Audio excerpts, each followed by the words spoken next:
55 million shipping containers are moving around the world right now. Customs agencies physically inspect somewhere between 2 and 10% of them. That means for every 100 boxes crossing your border, somewhere between 90 and 98 of them are waved through on nothing more than a piece of paper that a criminal, a sanctioned government, or a weapons dealer filled out themselves. The container transformed global trade, but it also created the perfect crime scene. And the war being fought inside these steel boxes is one that most governments are not winning. Here is how global trade is supposed to work. A factory in Vietnam loads a container with furniture. They file a manifest, a legal document declaring exactly what is inside, how much it weighs, and who it is going to. That manifest travels ahead of the box.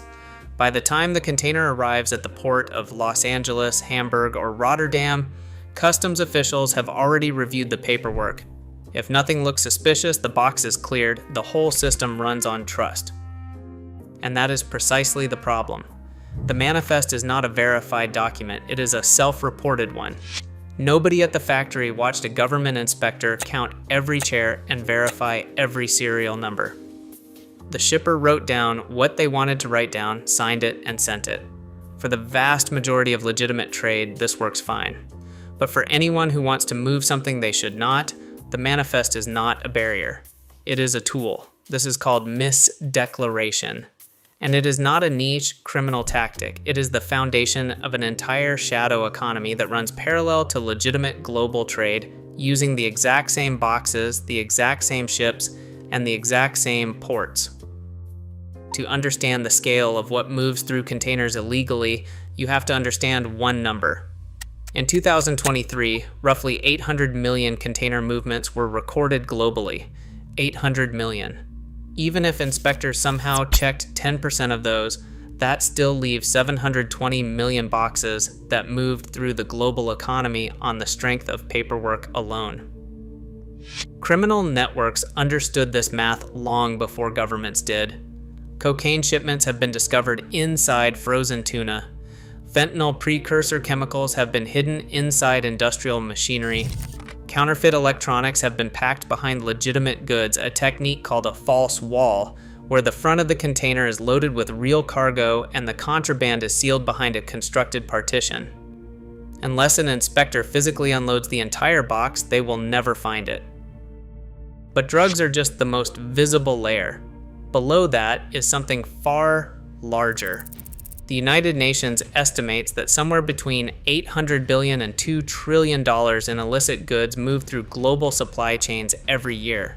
That number is so large it barely feels real. But it makes sense when you understand the economics. A container can carry 40,000 kilograms of cargo. Even at street prices, a single container loaded with contraband can be worth more than the ship carrying it. And the people running these operations are not amateur smugglers. They are logistics professionals. They understand freight forwarding. They understand port schedules. They understand which corridors are under-resourced and which inspection agencies are understaffed. They are running a business, and the container is their infrastructure. But organized crime is not the only actor exploiting the container system. Some of the most sophisticated users of container misdeclaration are not criminal networks, they are governments. When the United States or the European Union imposes sanctions on a country, the goal is to cut off that country's access to goods, technology, and revenue.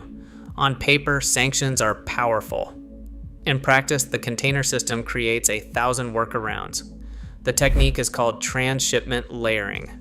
A sanctioned country cannot directly import American semiconductors.